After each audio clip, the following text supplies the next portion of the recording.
ఇంకా మనం 47 డేస్ దూరంలోనే ఉన్నాం డేవిడ్ గోయింగ్స్ పుల్లప్ రికార్డ్ని బ్రేక్ చేయడానికి. ఇలా ఉన్న బ్యాక్ని ఇలా తీసుకొని రావడానికి జస్ట్ నాకు ఈ 3 వర్కౌట్స్ హెల్ప్ అయ్యాయి. సో ఫస్ట్ వర్కౌట్ ఏంటిది అనుకుంటున్నారు? Single dumbbell rowing. Single dumbbell rowing ఎందుకు అంత ఇంపార్టెంట్ అంటే బ్యాక్ని గ్రో చేయడానికి అండ్ థిక్గా ఉంచడానికి. సో రోయింగ్స్లో ఏదైనా వన్ ఆఫ్ ది బెస్ట్ ఏదైనా ఉందంటే నేను చాలా డేస్ నుంచి సింగిల్ డంబుల్ రోయింగే చేస్తున్నాను. సెకండ్ వర్కౌట్ వచ్చేసి పుల్అప్స్. స్టార్టింగ్ 2.5 years నేను ఏం చేశానంటే ల్యాట్ పుల్ డౌన్కే స్టిక్ అయి ఉన్నాను. మీరు కూడా స్టిక్ అయి ఉండడం బెటరే పుల్అప్స్కి ఆపోజిట్లో. బట్ ఎప్పుడైతే నేను డేవిడ్ గోయింగ్స్ పుల్అప్ రికార్డ్ని బ్రేక్ చేయాలనుకున్నానో like 7 months back 6 months back, అప్పుడు పుల్అప్స్ని యాడ్ చేయడం వల్ల లిటరలీ నా ల్యాడ్లో ఆ వైడ్నెస్ అనేది వచ్చింది, వైడ్ అవ్వడం మొదలుపెట్టింది.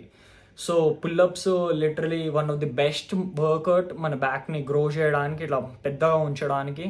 సో ఆ డీమన్ బ్యాక్ కూడా నేను దాని నుంచి వచ్చిందని చెప్పేసి అనుకుంటాను. So as you can see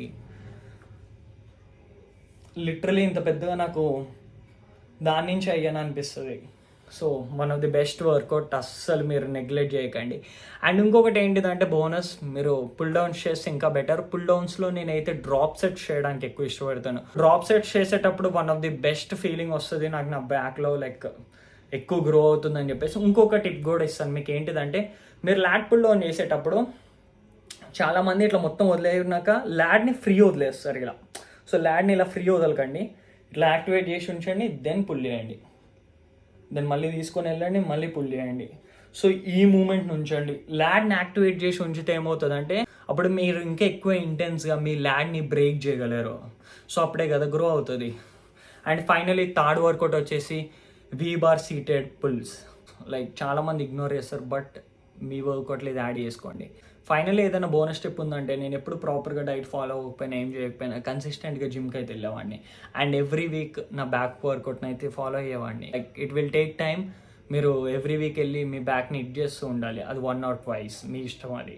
so మీకు ఏది వర్క్ అవుతుందని చెప్పేసి. బట్ ఆ కన్సిస్టెన్సీని బ్రేక్ చేయకండి. రిజల్ట్ రావట్లేదు కదా, బ్యాక్ గ్రో అవ్వట్లేదు కదా అని చెప్పేసి 100% కన్సిస్టెంట్గా ఉండండి. అది చాలా ఇంపార్టెంట్. సో అంతే గైస్, మళ్ళీ కలుద్దాం 100 weighted pull-ups తోటి.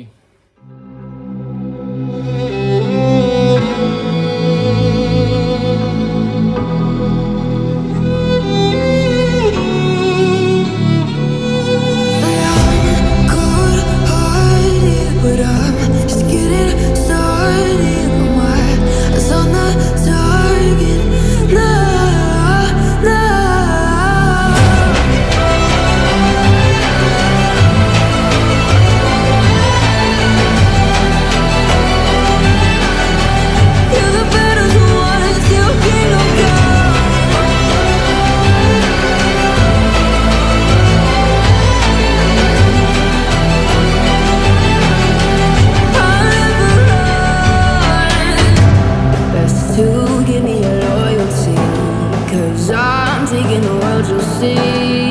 They'll be calling me, calling me.